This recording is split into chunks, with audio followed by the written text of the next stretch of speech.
ating pakinggan ang isang oras na makabuluhang talakayan tungkol sa ating kalikasan at ang mga usaping maiuugnay sa pagbabago ng klima. Alamin ang mga napapanahong solusyon sa pangangalaga sa ating inang kalikasan, ang mga pagbabago na mga nakagawian at pagkilos para maangkupan ang nagbabagong panahon. Ang mga ito iyong mapapakinggan dito sa Ang Tinig Klima. Halina't pakinggan ang Tinig Klima tuwing Biyernes ng hapon, alas 3 hanggang alas 4 ng hapon dito sa DZXL 558. Nagbabago ang panahon. Panahon na para magbago.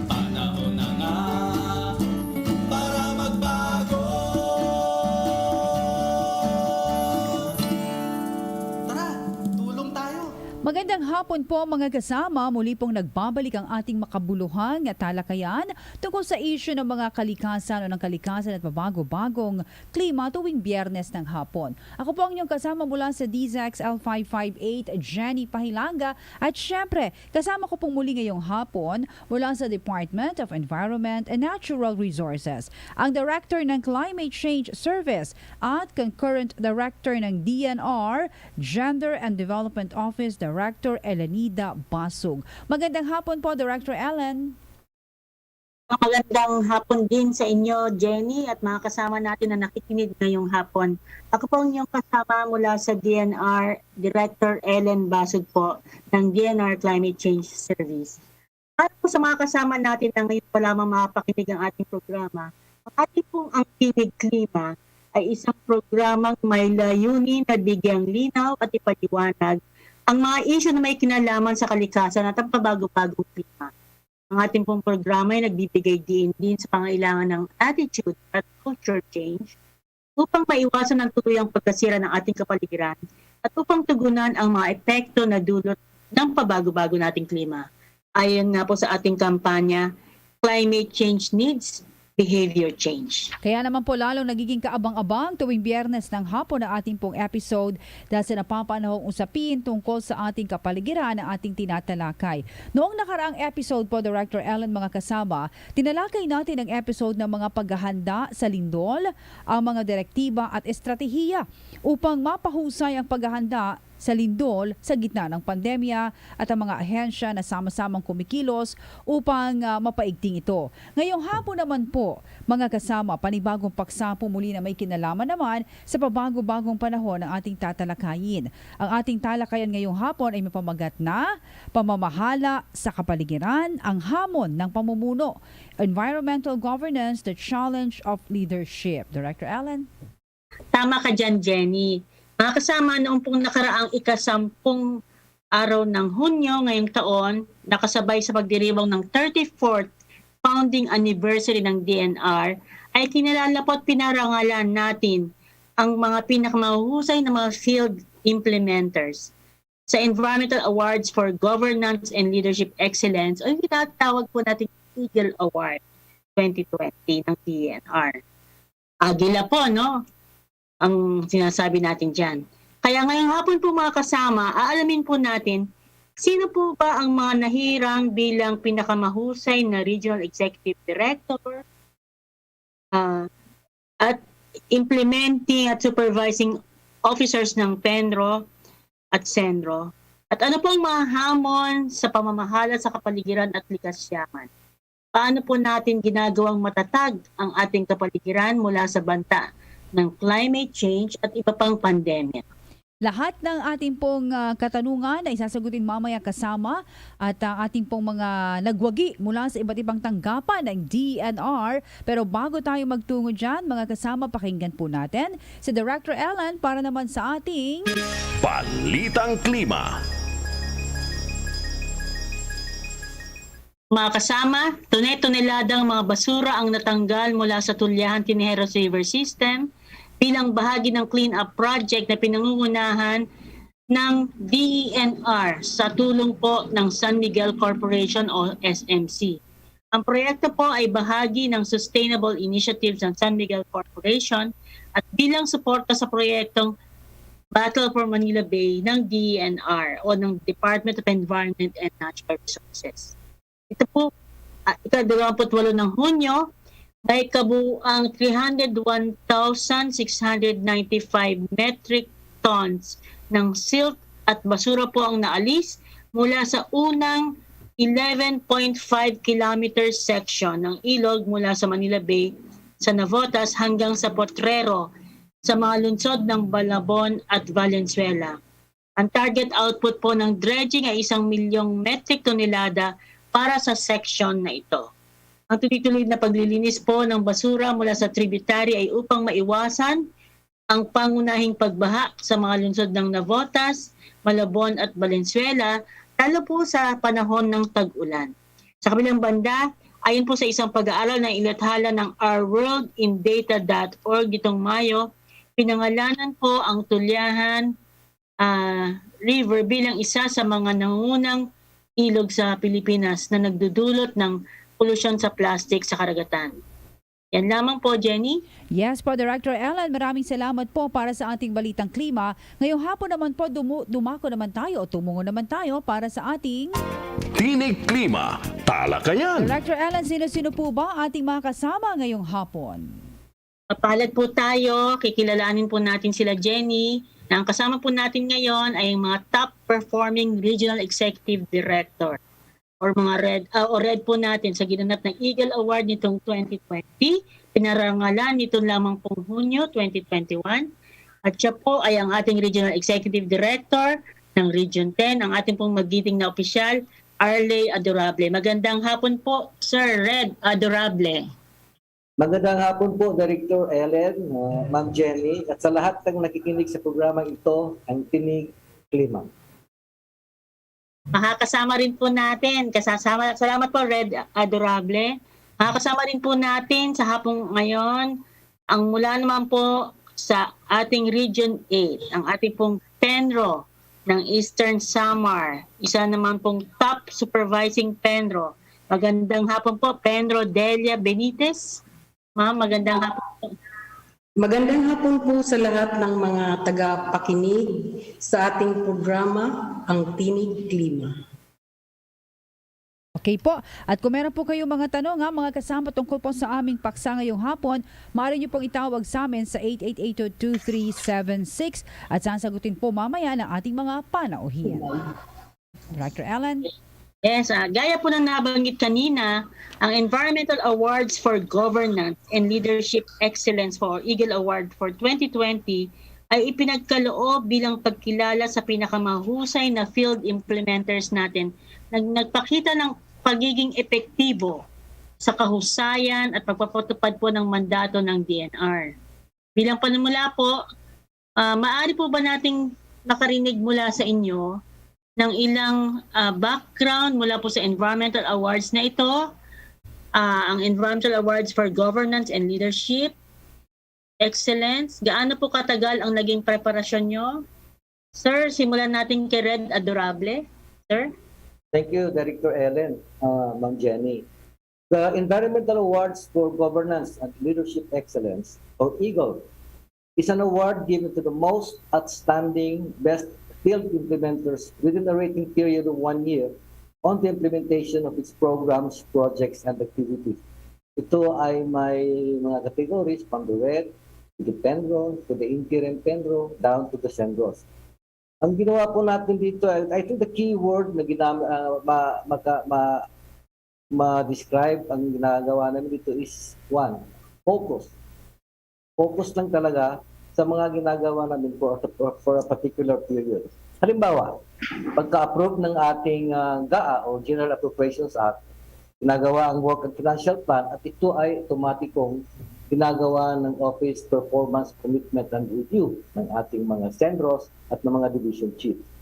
Ito ay this is translated further into IPCRs, or Individual Performance Commitment and Review, ng lahat ng mga tao sa opisina na kung saan nakikita kung ano ang kanilang role and responsibility in attaining a target. That is one. And then yung procurement process natin ay advanced. Habang dinidiscuss pa at meron ng sa third quarter pa lamang ng taon ng previous year, ginagawa na namin ang procurement process. short of awarding all of these things para mapabilis pag-umpisa ng taon. Talagang basic lang po. But we ensure that all targets based on our approved working financial plan are accomplished with proper compilation of supporting documents or yung tinatawag natin na means of verification. Itong means of verifications are the pieces of information and or documents which will show that the standard set by indicators has been reached. Yun lang po. Okay po. Para po sa kaalaman ng ating mga tagapakinig, si Red Adorable po ay pinarangalan noong Eagle Award 2019 bilang Top Performing Regional Executive Director at muli sa pangalawang pagkakataon nitong Eagle Award 2020. Siya po ay isang forester by profession at isang Career Executive Service Officer na naglilingkod sa gobyerno sa halos 40 taon. Red Adorable, ano ba ang sekreto upang mahusay pang iyong pamamalakad? At saka may mga bagong estratehiya o diskarte po ba kayong pinapamalas, nagbibigay daan para sa mga parangal? And congratulations sa gagaling na awards mo, Red Adorable. Thank you, ma'am. Region 10 is very honored, really, that we got the Eagle Award twice. First time that we got, it was in 2018 and 2020. And the second time, it was last year, 2020. By the way, Ma'am Jenny, the first Eagle Award under the leadership of Secretary Roy Simato was in 2018, but it was awarded in 2019. The search in 2019 did not materialize because of the pandemic. At sa tanong mo na ano ang sikreto sa ating pamamalakad sa opisina, simple lang talaga, Ma'am Jenny, putting the right people for the job. Yan lang. Second is the monitoring and coaching activity was constantly done to evaluate and guide every employee on the status of implementation of our chartered activity. For example, Manila told us to, as frequently as we can, meet with our field officials. So we came up creating a full-time delivery unit meeting. Ito ay ginawa namin every month to check whether or not that the activities that are scheduled for implementation of our implementation plans at saka may ang yung corresponding budget na nakalaan sa mga activities na yon ay nagasto ba talaga para makita namin kung talaga ba kaming we are on track with our accomplishments and the spending of the budget intended for the purpose. And also the reports which are considered as supporting documents of our accomplished targets were required to be submitted on time to the release to ensure that the same shall follow the requirements of the specific activity. Okay. Salamat po, no, Red at Arley. Nitong nakaraan nakita po natin, bahagi rin po ng Phase 2 criteria ng ating Eagle Awards ay tinatawag na integrity, service orientation, managerial acumen, network building, strategic focus. Ang ating pong pagawaran ay meron pong 4 na core values. Ang tinatawag nating discipline, excellence, nobility, and responsibility. Siguro si Penro naman ang tatanungin ko dito, Penro Delia. Paano niyo po ina-apply ang ating core values sa pagpapalakad ng programa sa inyong nasasakupang probinsya? Ma'am, Penro, ang ating pong naparangalan naman sa mga supervising Penro. Ma'am, at congratulations po sa inyo. Magandang hapon po, ma'am. At sa ating mga tagapakinig, mahalaga ang disiplina sa trabaho, ang disiplina sa tao. Kailangan pinapahalagahan natin ang ating mga kawani, ang mga tao na ating pinaglilingkuran at ang buong organisasyon. Sa panahon ngayon, kailangan tayo ay globally competitive. Nag-a-attend sa mga seminars, mga orientation ng ating mga empleyado na magpapatumad ng ating mga programa. Kung tayo ay equipped with the proper knowledge, mas maipararating natin at maiimplementa ng maayos ang ating mga programa.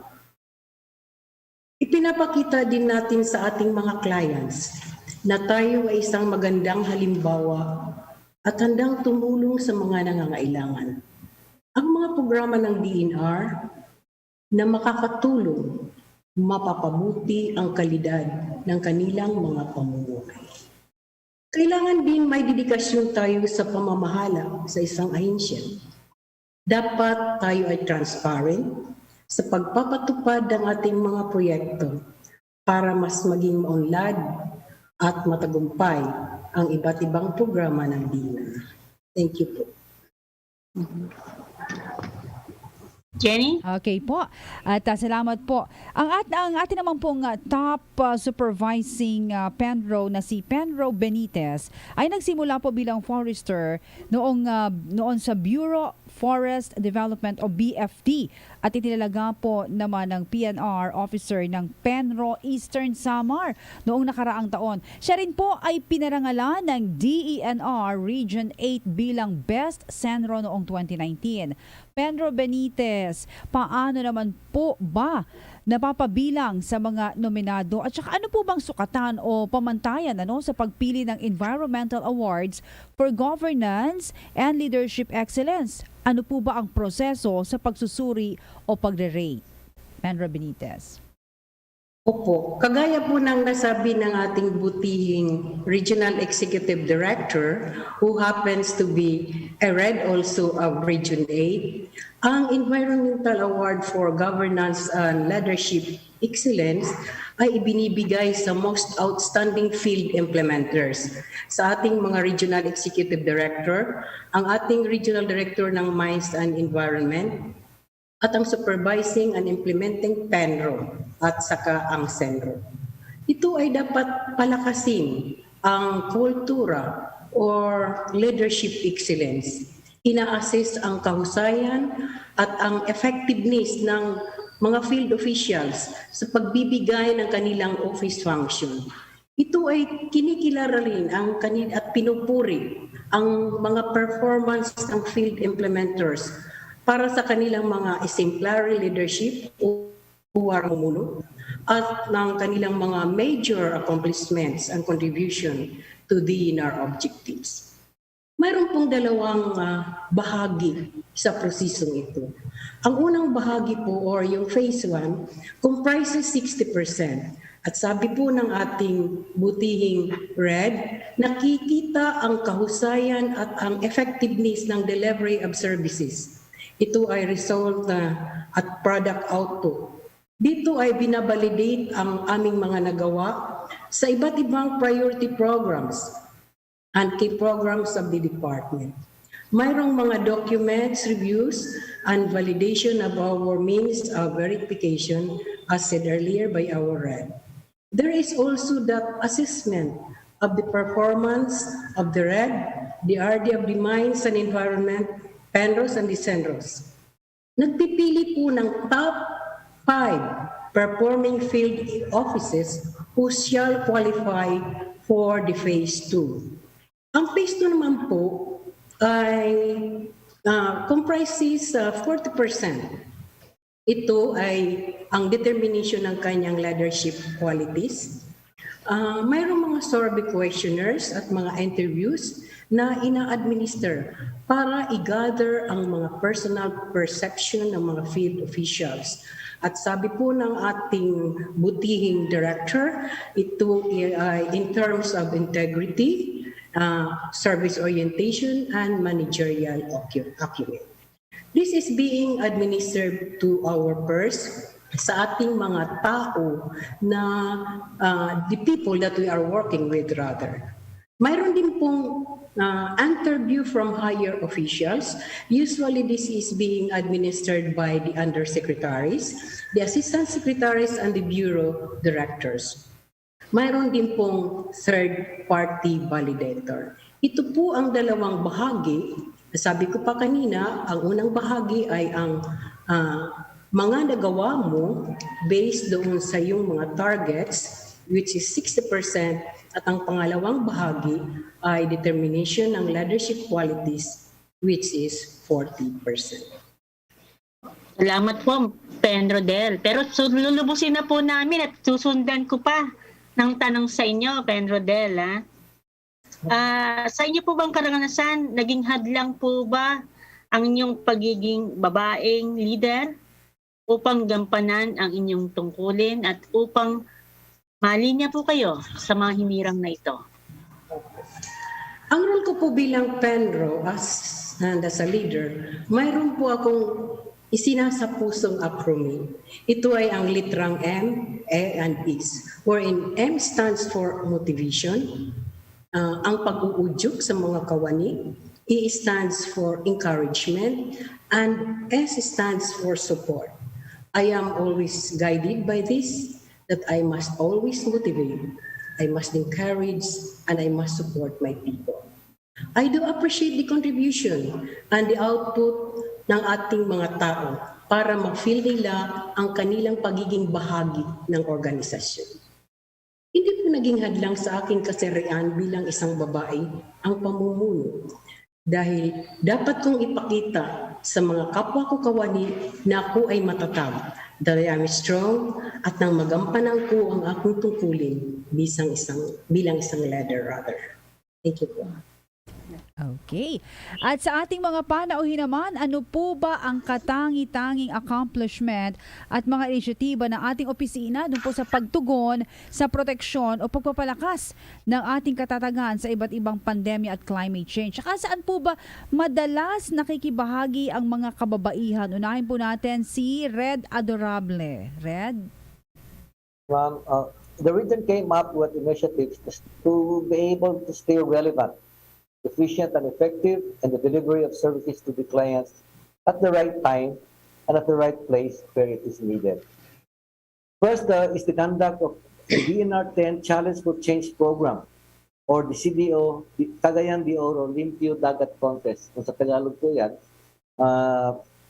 Cagayan de Oro Linis Dagat Initiative.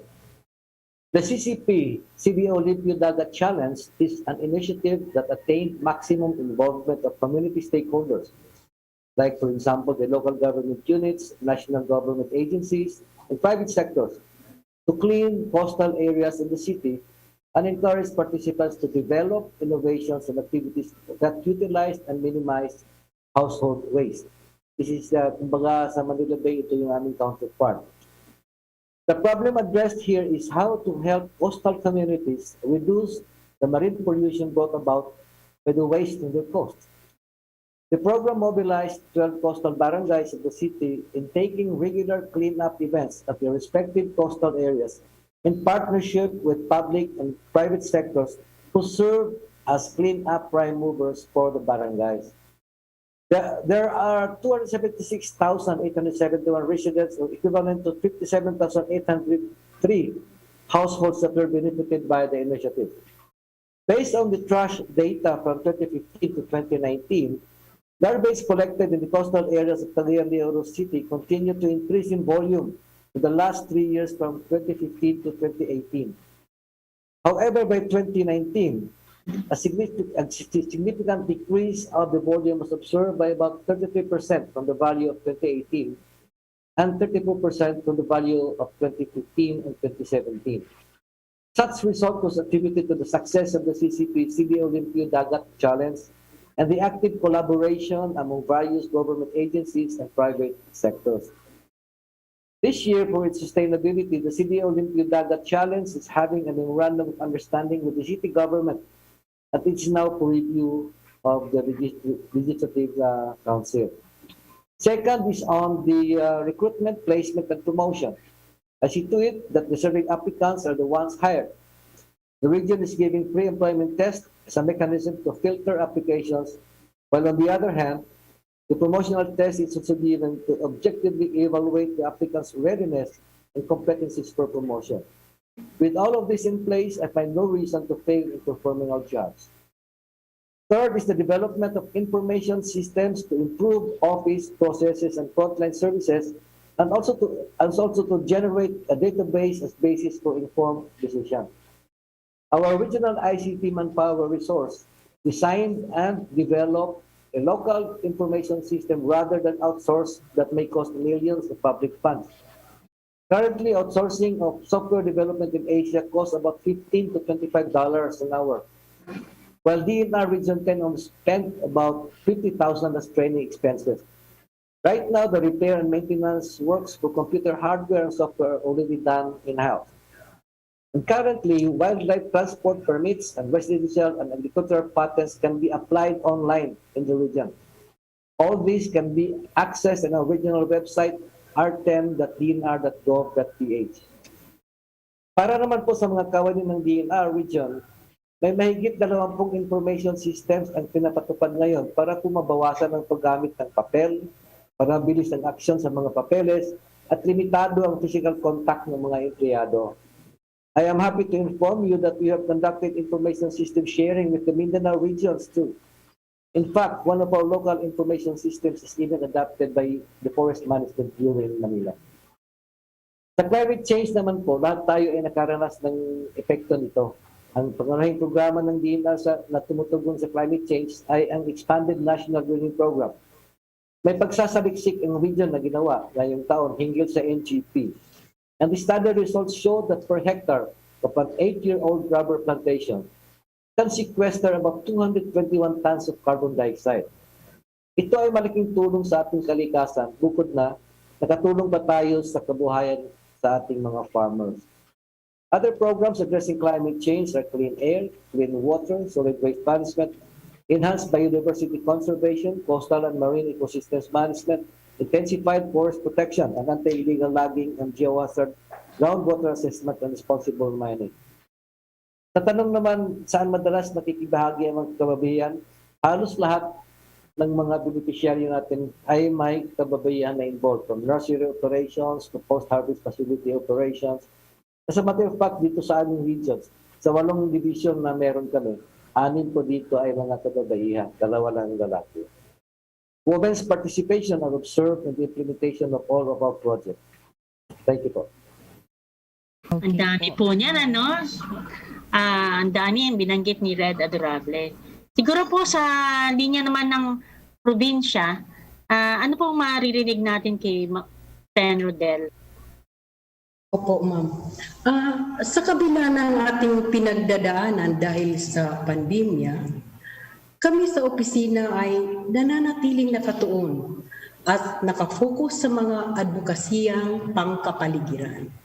Ginagawa namin ito para makapagbigay kaalaman at impormasyon tungkol sa mga maaaring gawin para malimitahan ang mga sanhi ng climate change at ang nakababahalang pandemya.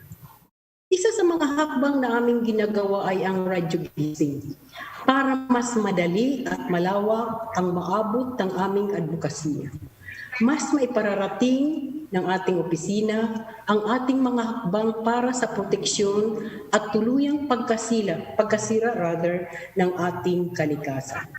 Lalo na ngayon sa panahon ng pandemya, hindi lang ang pag-aalaga sa ating mga kagubatan ang ating advokasya, kundi pati sa pag-aalaga ng ating mga kalusugan. Ang aming opisina ay gumawa ng isang estratehiya.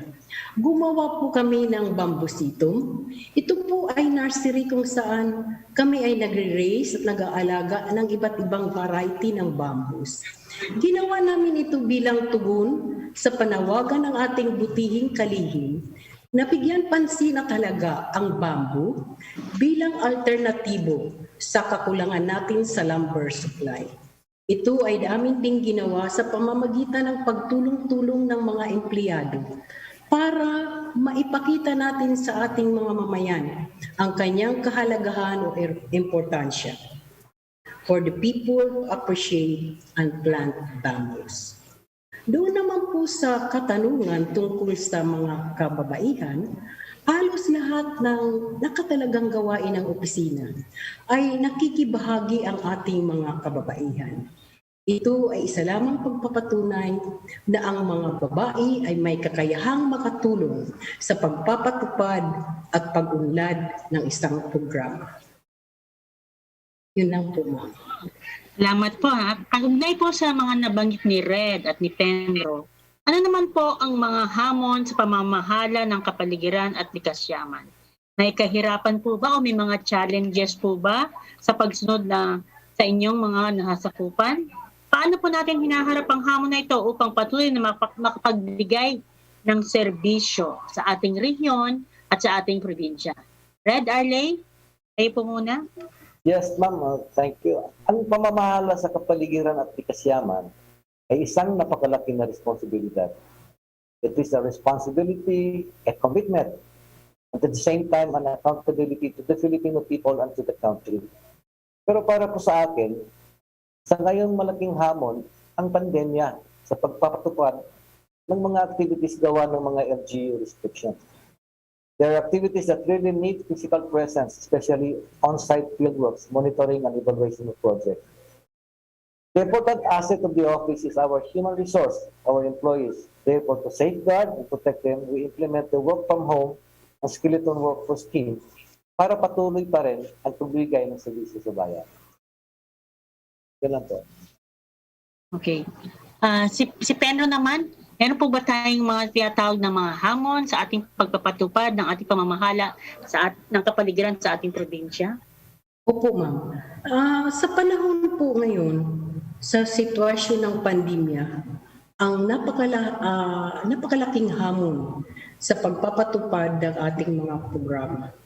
Ginagawa namin ang lahat para makapagbigay at paghatid ng serbisyo sa ating mga kababayan. Sumusunod po kami sa mga patakarang ipinapatupad ng Interagency Task Force or yung mga IETF at ang mga lokal na pamahalaan upang maiwasan ang paglala ng sitwasyon. Thank you po. Thank you po. Nito pong nakaraang anniversary celebration natin, ibinigyang din po ng ating mahal na kalihim Roy Simato na kailangan pong bumaba sa antas ng mga grassroots ang ating serbisyo para sa mga mas maraming tao at mga komunidad. Kaya siguro, gusto po nating tanungin, ano po ba ang nakikita nating kahalagahan ng partisipasyon ng komunidad sa ating mga programa? Bilang leader po o tagapamahala ng ating rehiyon o ng ating probinsya, paano po natin hinihikayat ang higit na malawak na partisipasyon ng ating komunidad sa ating mga programa? Red Arley? Yes, ma'am. Thank you. Community participation is very important in every project planning and implementation.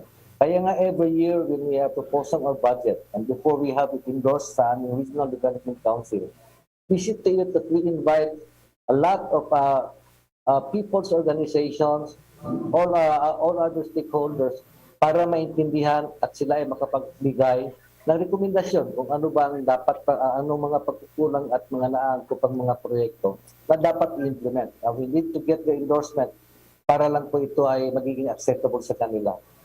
It helps us improve project design to the use of their local knowledge, increase project acceptability, produce a more equitable distribution of benefits, promote local resource mobilization, and help ensure project sustainability. That is why from the very start of the project, we encourage the participation of the stakeholders, the local government units, academe, and environment organization. One very tangible example po nito ay ang family approach to the National Training Program kung saan mas lalong binibigyan ng pagpapahalaga ang pamilya sa kanilang pakikalaw sa ating mga programa sa gobyerno. Thank you. Okay. Salamat po, Red. Si Pedro naman po, again, ang tanong po natin, paano po natin higit na mapapalawak ang partisipasyon ng komunidad? Lalo po, binigyang din ng ating mahal na kalihim ang pangailangan na bumaba sa grassroots level ang ating mga programa. Ma'am Pedro? Yes, ma'am. Napakahalaga po ng partisipasyon ng mga community sa ating mga programa.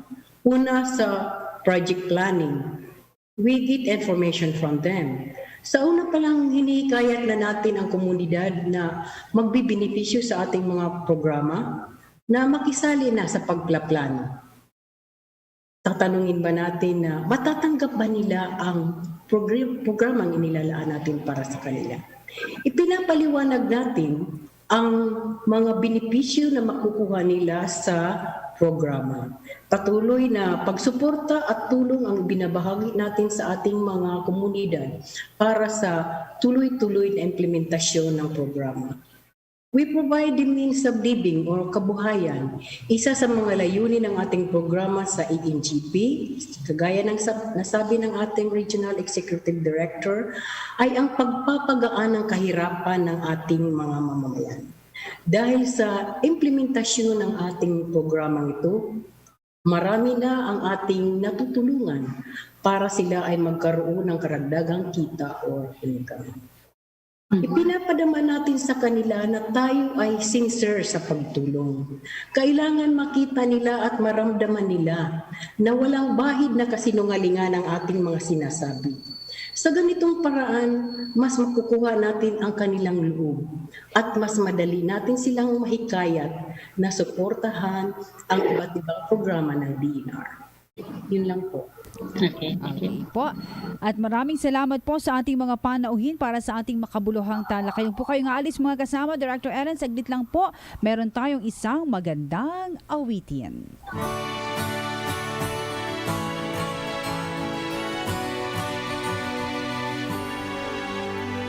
Ihip ng hangin sa akin dumarampi, huni ng ibon na parang ako ay inaawitan, may kapayapaan sa bughaw na kalangitan. Ako'y nakatingin, tanging dalangin huwag sanang maglaho ang lahat ng ito.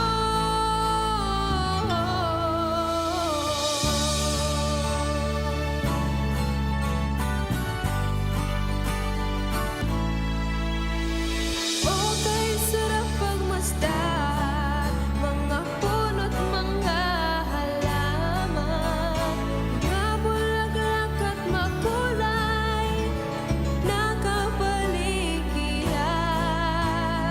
Ating pagmasdan, taglay nitong kagandahan. Ating pag-ingatan, ang regalo ng Diyos sa ating iniwan. Ikaw sa kayamanan,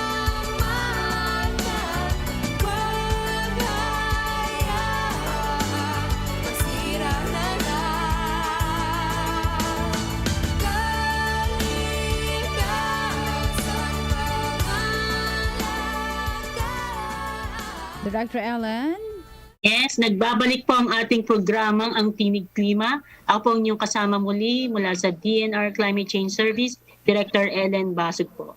Ang ating pong napakinggan ay kantang Kalikasan at Pag-ibig ni Oliver Narag. Ang kanta pong ito ay mapapakinggan natin sa Kantalikasan album ng Environmental Management Bureau ng DNR na mapapakinggan din po sa iba't ibang social media platforms tulad ng Spotify, Amazon Deezer at iTunes. At ako naman po ang inyong kasama dito pa rin po sa DZXL 558, Jenny Pahilanga. Kasama pa rin natin ngayong hapon ang ating mga panauhin mula sa DNR Region 10, si Regional Executive Director Arley Adorable, at mula sa DNR Region 8 ng Penro Eastern Samar, si PNR Officer Delia Benitez. Upang ipagpatuloy po ang ating talakayan, Red Adorable, Penro Benitez, gaano po ba kahalaga ang isang leader at pagkakaroon ng leadership na katangian ng isang programa, proyekto, organisasyon at ahensya? At paano po ba natin masasabi na leader ang isang tao? Unahin natin si Red Adorable. Hello po, Red. Adorable. Thank you po, Ma'am Jenny. Opo. Sorry. Para sa akin, for an organization to work and execute its mandate, it needs a leader who can see how things can be improved and who rallies people to move toward a better vision. Someone to bring out the best abilities of the team members together to achieve its goal. And leadership skill is learned through years of experience. Yan po ng aking take yan. Thank you. Sir, dapat sa pakiwari niyo po ba, naging mahalaga pa po itong Eagle Award sa ating departamento? Mas nahikayat po ba ang ating mga opisyal at mga kawani na lalo pang pagbutin ang ating mga programa ng dahil sa Eagle Awards? Sa ganang akin, ito talaga yung nakakabigay ng inspirasyon. It gives us something to strive and deliver public service for more. Alam mo, when you admire people, it doesn't seem to kahit tap in the backlog for as long as you acknowledge their efforts tawag ito, price enough for you people to to be innovative, no? Itong Eagle Award na ito ay nagsisilbing parang direction ng mga regions na i-achieve to prove that the DNR region in that part of the country is trying to prove something to deliver the mandate to the people. This is one thing that should be sustained by the DNR para ito ay ipagpatuloy na magiging inspirasyon na bawat taon na kailangan i-strive ng mga tao na i-achieve. Okay. Thank you po, Red. Siguro si Pedro naman tatanungin ko po, nabanggit po natin kanina, ang implementasyon ng ilan sa ating programa at proyekto ay limitado dahil sa physical interactions na dulot ng pandemya. Ano po ang mga hakbang na ating sinasagawa sa ating probinsya upang pangalagaan at proteksyonan naman ang mga empleyado at mga field implementers? Kumusta ba ang sitwasyon ng pandemya sa inyong lalawigan? Thank you po, ma'am. Para mas mapangalagaan natin ang ating mga empleyado, nagpapatupad po kami ng alternative working arrangement. Kailangan bukas ang komunikasyon 24/7 ng mga empleyado para mas mapadali ang pagpunta kung sakaling may mga urgent na kailangan ang opisina. Dahil din sa kakulangan ng public transportation lalo na dito sa aming probinsya, nagpo-provide din kami ng sasakyan sa mga empleyado sa pamamagitan ng paggamit ng service vehicle. Nagbibigay din kami ng mga hygiene kits, mga face masks, face shields, mga sanitizers at alcohol para sa mga empleyado. Gumawa din kami ng triads para malimita ang pagpasok ng tao sa opisina. Doon namin in-entertain ang mga clients. Gumawa din kami ng wash area para sa kadalasang paghuhugas ng mga kamay ng mga kliyente at empleyado. Mayroon kaming temperature check bago pumasok sa opisina. And we also provided signages for health protocols in coordination with the mandates of the Interagency Task Force. Sa kasalukuyang sitwasyon, ang aming probinsya po ay nasa GCQ or General Community Quarantine. Sa kabuuan po, all is doing well. Thank you po. Okay, salamat po, Pedro. Sa kabila po ng pandemya, siguro tatanungin ko po si Red, pwede po ba kayo makapagbanggit ng isang success story ng inyong rehiyon na maaari makapagbigay ng inspirasyon at mabuting halimbawa sa ibang komunidad sa ating mga tagapakinig? Red? Kahit po isang success story lang ng ating programa sa rehiyon. Red, nakamute po kayo? Tulad na nabanggit ko kanina, Mama Ellen, we started an initiative in trying to clean up the Macalar Bay. That is the bay that is fronting, that's spanning the coast of Cagayan de Oro down to Bay kasi yan eh. And we were able to really coordinate with the local government units, the barangay local government units in cleaning this bay up. It's our counterpart effort of the things that we did in Manila Bay. Kasi nai-inspire ang mga tao nung nakita that something has been done. It is possible that we clean our waters. And looking at Cagayan de Oro, which is also fastly urbanizing and industrializing, nakita ko ang need that we have to do the same thing likewise. And with all the efforts coming from the NGOs, from the environmental advocates, some barangays particularly, and the local government unit itself, we were able to sustain our efforts. And sabi ko nga kanina, compared from before we started, it significantly decreased yung trash na na-collect namin sa mga lugar na yon. And hopefully we will continue to improve all these things. This is one thing that I would also like to replicate in all the other bays in this part of the region. That's one thing that I can possibly share with you all. Salamat po, Red. Kay Pedro naman, meron po ba tayong mababanggit na kahit na isa pong success story mula sa iyong lalawigan na maaari pong magbigay ng inspirasyon at mabuting halimbawa sa ibang komunidad sa ating lugar? Thank you po, ma'am. Kagaya po ng nabanggit natin kanina, ang paggawa namin ng bambusito sa isang timberland na malapit sa National Highway sa probinsya po ng Eastern Samar ay pakita sa mga tao na talagang sa hamon ng buhay, kinakailangan na magtanim tayo. Sabi pa nga, hindi lang naman ang ating mga timber or ang ating mga puno ang dapat nating itanim. Dapat pagbigyan tuunan natin ang ating mga bamboos. Dahil sabi pa nga ng buting secretary na ito ay ang ating alternate para sa ating kakulangan ng lumber supply.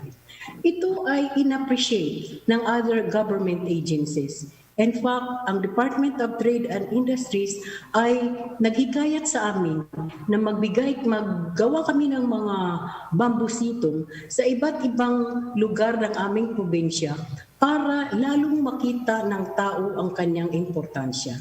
Sabi niya na sa pamamagitan nito ng pagtayo nyo ng mga bambusitong, mahihikayat natin ang mga tao at kami sa DTI at sa ibang mga ahensya ng gobyerno ay tutulong sa inyo sa DNR para mapagtuunan din ng tao ang pagtatanim ng bambus. Sa palagay ko, ito ay isang hamon sa aming probinsya na magawa namin kahit papano ang mumunti namin maisi-share sa kanila in whatever way we can in having bambusitum in the different parts of the province. Thank you po. Salamat po.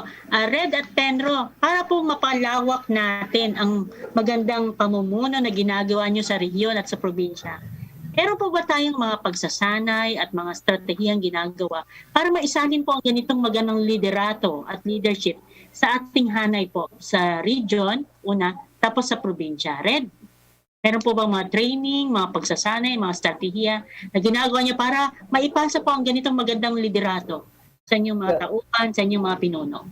Yeah, thank you, ma'am. Sa totoo lang, we invested so much in capacity building through trainings. Last year, ang dami naming batches sa ENRA and the training. And it is a series of trainings that would tend to empower our people, hone their talents, look at who are the potentials. We're slowly trying to develop a pool of expert personnel who can eventually become, just like us, lead our people on the ground. And it is a continuing activity actually, where we're trying to also improve our capacities in selecting our personnel, who are the right people to be hired, who are the right people to be promoted, because we wanted to put people in the right places. Huwag tayong maglagay ng mga spare pegs in round holes. We're trying to correct these things by trying to, of course, capacitate our people muna, and then so that they can be deserving to be promoted. Salamat. Sabi niyo po, do not put square pegs in round holes. Si Penro naman, meron po ba tayong mga pagsasanay na ginagawa para ang magandang liderato ninyo ay maisalin po, mapalaganap sa ating mga nasasakupan, sa ating mga empleyado? Opo, ma'am. Ang Human Resources ng Regional Office po, sila po ang nagbibigay ng mga training. Sila po ang nagtatanong sa amin kung ano ang kinakailangan ng mga empleyado. Sinong mga empleyado ang nangangailangan ng training para lalo silang makapagbigay ng serbisyo para sa ating mga tao. Chine-check po nila sa ating mga listahan, sino ang may kakulangan sa training. At sila naman po ay pinapadala ng opisina para mapasali sila kung ano man ang available na training para ma-uplift or magkaroon sila ng potential para doon sa mga assignment nila o mga responsibilidad na ibinibigay sa kanila. Ilan po sa mga nakikitang kinakampanyang tugon at nakikitang epektibong solusyon ay ang tinatawag nating behavior change o ang pagbabago ng nakagawi ang gawain na nakakasama sa ating kalikasan? Siguro po ang tanong ko kay Red, Jackie, Penro, ano pong mga behavioral change ang nakikita nating maaari nating ikampanya, ipalaganap at paigtingin ng kampanya sa ating mga komunidad, sa ating mga tahanan, sa ating mga empleyado, mga ordinaryong mamamayan na makakatulong po magpapalawak pa ng ating environment and natural resources implementation sa rehiyon at sa probinsya? Red? Nakamute po kayo, Red? Ayan. Thank you. I hope you would agree that the behavioral change is the process and the personal conviction brought about by individual experiences. Pero ang DLR naman ay may mga different strategies depende sa uri ng kliyente. Pero ang lahat na ito ay tinatawag na information, education, and communication. Kahit iba't ibang approaches ang ginagamit, there's only one message: protect, conserve, and manage the environment with the participation of the community. Thank you. Thank you. Si Pendo naman po, ano pong nakikita nating mga behavioral solutions na higit po natin kailangang ikampanya, ipalaganap sa ating mga komunidad, sa ating pong mga nasasakupan? Yes, ma'am. Ipakita natin sa mga komunidad, mga tahanan at mga ordinaryong tao ang tamang pagpapahalaga sa kalikasan. Hindi natin mapapasunod ang mga tao kung makikita nila na tayo mismong mga nag-iimplementa ng programa ay siyang sumisira sa ating kapaligiran. Maging ehemplo tayo sa pagbabago, led by example, ika nga. Isa dito ay ang proper waste management at waste segregation. Ibahin ang mga nabubulok at mga di nabubulok. Ituro natin sa ating mga barangay at kababayan ang konsepto ng 3R, ang reuse, recycle, and refuse. At limitahan natin ang paggamit ng mga plastic. Sa mga mumunting paraan na ito, nakakatulong tayo sa kalikasan. Jenny? Okay po, at syempre ngayon, dadako po tayo, Director Ellen, para sa ating po namang mga green tips. Ayan, Director Ellen, at saka may mga announcement po. Go ahead po. Yes. Isa pong makilahok pa tayo sa mga tinatawag nating mga meatless Mondays. Ang pangangalaga ng baka na pinagkukunan po ng produktong karne at gatas ay responsable para sa 14.5% ng global greenhouse gas emissions gawa ng tao. Ayon po ito sa Earth Institute at sa Columbia University. Ang paglaktaw o pagliban lamang ng karne na isang araw sa isang linggo ay maaaring gumawa ng isang malaking pagkakaiba o pagbabawas ng carbon footprint ng 8 pounds na carbon dioxide. Dagdag pa rito ang pagkain po ng mas kaunting karne at mas maraming plant-based na pagkain tulad ng gulay, prutas, beans at mani ay maaaring makapagpabuti sa kalusugan ng puso at mababawasan din ang panganib ng heart diseases. Kaya po bilang mga parting words, hingan po natin ng mga green tips ang ating mga panauhin. Red? Yes, ma'am. Thank you. Actually, marami po tayong mga pro-environmental tips that we can apply in our daily life. But we have a common natural resource that everyone needs. And is very, very threatened. And that is water. I think everybody has experienced water service interruption. Yung mga regions na may saltwater intrusion sa kanilang mga water tables. And we're all drinking from bottled water nowadays very well. These are some warnings that our water resources are threatened.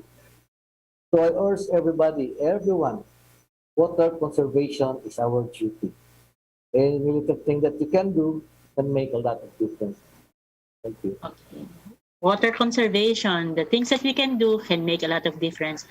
Ma'am Penro, bilang parting word po, pwede po ba tayong magbigay ng green tips sa ating mga tagapakinig? Opo, ma'am. Simple lang po. Magtanim, magtanim, at magtanim. Alam nating lahat na napaka-importante ng mga punong kahoy. Napakalaki ng maitutulong nito sa pamumuhay ng tao. Mas makakabuti rin kung makikipagtulungan tayo sa iba't ibang ahensya ng gobyerno o kahit ng mga pribadong mga grupo tungkol sa pagtatanim ng mga punong kahoy dahil malawak ang maabot ng ating programa. Sumunod po tayo sa mga kautusan sa batas at iba't ibang ahensya ng ating pamahalaan, ang mga municipal at mga city ordinances. Sila po ang katuwang natin sa pagpapaunlad at pangangalaga ng ating kapaligiran at likasyan. Magtulungan tayo, let's go green and make the environment clean. Thank you po. Okay. Ayan, sabi po ni Penro, magtanim, magtanim, magtulungan. Jenny, bago tayo matapos sa ating programa, ilang paalala lamang. Sa pakikipagtulungan po ng EMB Central Office at ng National Youth Commission, hinihikayat ang mga katangi-tanging kabataan na sumali at maging sunod na EMB Youth Envi Icon. Ang EMB Youth Envi Icon po ay isang programa na kinikilalang kabataan na may mahalagang kontribusyon sa pamamahala at proteksyon ng ating kapaligiran. Ang gantimpala po ay nag-highlight sa youth efforts, green initiatives, mga contributions, pangangalaga ng kalikasan. Hinikayat po at pinasisigla din nito ang maraming kabataan na maging leader at partner sa pangangalaga at pangasiwa ng ating kapaligiran.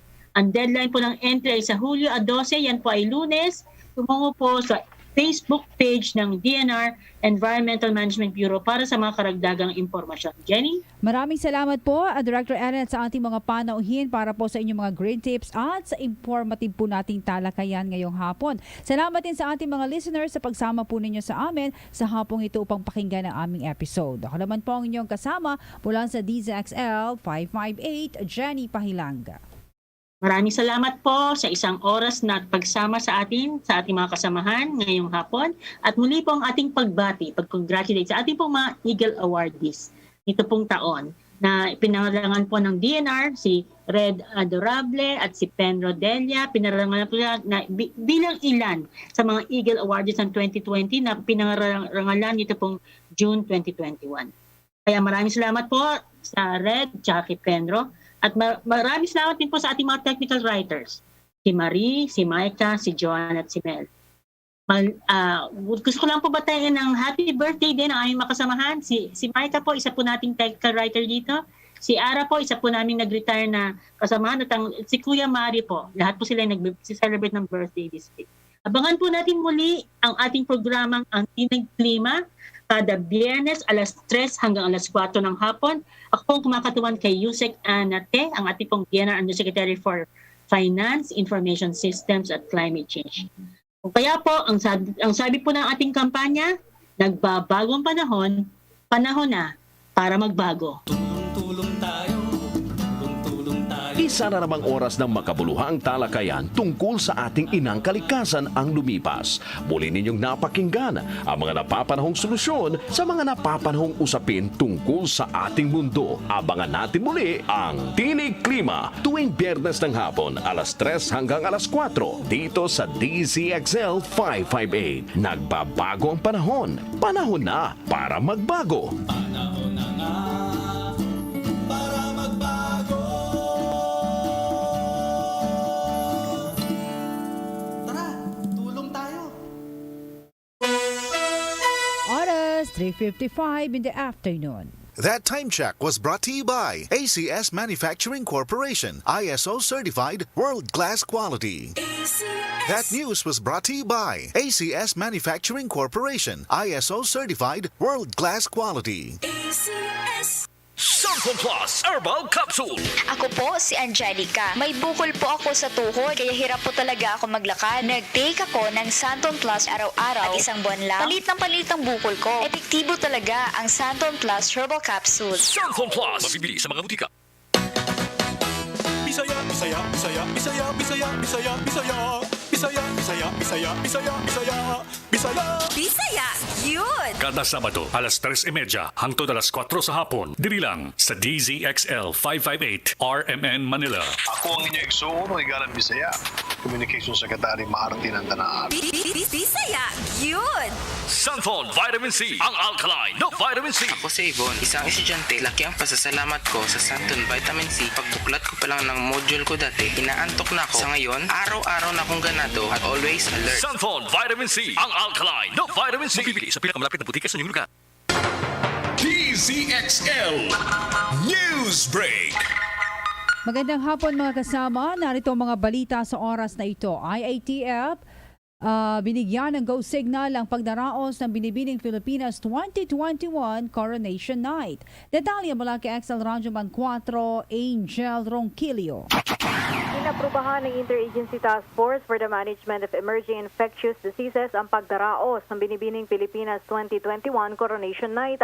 Nakatakdang ganapin ang event sa darating na linggo, July 11, 2021 sa Smart Araneta Coliseum. Ang ayon sa IATF, kinakailangan tumalima sa health and safety protocols ang lahat ng kalahok at guests sa nasabing aktibidad. Kasunod dyan, nire-require ng IATF ang lahat ng participants at guests na magpresenta ng negatibong COVID-19 RT-PCR test 48 hours bago ang Binibining Pilipinas Coronation Night.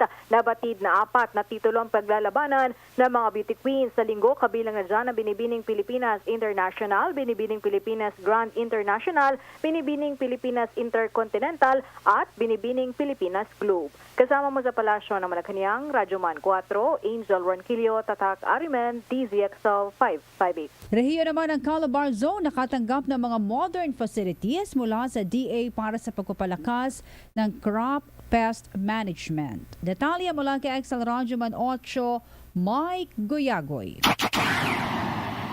Formal na nga binuksan ng Department of Agriculture ang 3 modern facilities sa Batangas na gagamitin para sa crop pest management. Ito yung pag-upgrade ng kapasidad ng Regional Crop Pest Management Center, ang Plant Tissue Culture Laboratory at ang Research and Development Training Dormitory na pinondohan ng 37 million pesos sa ilalim ng Bayanihan 2 Stimulus Package. Dahil sa 14.47 million project cost nito, napalakas ngayon ang kapasidad ng Regional Crop Pest Management Center sa monitoring, surveillance, control and management activities nito para mapigilan ang matinding pest infestation sa mga probinsya ng Cavite, Laguna, Rizal at Quezon.